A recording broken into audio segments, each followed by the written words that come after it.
ये वॉट अबाउटरी है क्या? मानक जी बिल्कुल वॉट अबाउटरी है। एक महिला होने के नाते, इस देश का एक नागरिक होने के नाते मेरा खून खौल रहा है जब से मैंने वो वीडियो देखा है। रोंगटे खड़े हो रहे हैं और मैं कहना चाहती हूं कि मोदी जी आप इस देश को बख्श दीजिए। अगर आपसे नहीं संभल रहा तो झोला उठा के जाने का टाइम आ गया है, क्योंकि आपने कहा था कि डबल इंजन की सरकार है। आपने कहा था बेटी बचाओ बेटी पढ़ाओ, और आपने कहा था 2017 में, मानक और मैं कोट कर रही हूं, 25 फरवरी 2017 को आपने कहा था कि अगर कोई मणिपुर में शांति नहीं ला सकता तो उसको मणिपुर में रूल करने का अधिकार नहीं है। ये मैंने नहीं कहा था, ये आपने कहा था। मणिपुर 3 महीने तक जल रहा था और आप उसको देख रहे थे, बल्कि मैं कहूंगी देख नहीं रहे थे, आप हाथ सेक रहे थे।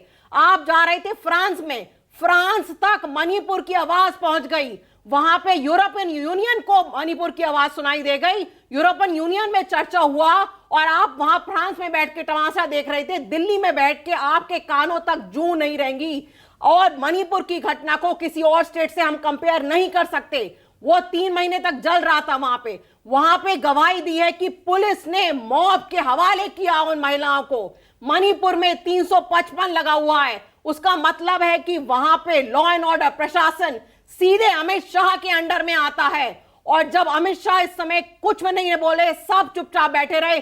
स्मृति ईरानी को तो चुल्लू भर पानी में डूब मरना चाहिए, उन्होंने एक शब्द नहीं बोला। और ये पहली बात नहीं है, पिछले 9 साल से हम देख रहे हैं कि जब भी ऐसा ही कोई घटना होती है, चाहे कठुआ हो, चाहे उन्नाव हो, चाहे बिल्किस बानो का केस हो, चाहे अंकिता भंडारी का केस हो, हमेशा भारतीय जनता पार्टी बलात्कारियों के साथ खड़ी होती है। यही कारण है कि देश में इस समय महिलाओं के ऊपर अपराध बढ़ता जा रहा है। आपने एनसीआरबी का डेटा कोट किया, मैं भी एनसीआरबी का डेटा बताती हूं कि भारतीय जनता पार्टी के कार्यकाल में महिलाओं के खिलाफ अपराध 50% बढ़ गया है इनके कार्यकाल में। और ये कह रहे हैं, प्रधानमंत्री जी भाषण दे रहे हैं रैलियों में, मैं देश को वहां ले जा रहा हूं, देश को वहां ले जा रहा हूं, देश को विकसित कर रहा हूं। कौन से देश को विकसित कर रहे हैं आप? मणिपुर जल रहा है 3 महीने तक। अब जब महिला आयोग के पास कंप्लेंट पहुंच गई, महिला आयोग चुप रहा। क्यों चुप रहा? जब बंगाल में कुछ होता है, फॉरेन फैक्ट फाइंडिंग मिशन पहुंच जाता है, ऑपोजिशन स्टेट को के नेताओं को फंसाना होता है, महिला आयोग फौरन सामने आ जाता है। क्यों महिला आयोग सोया रहा?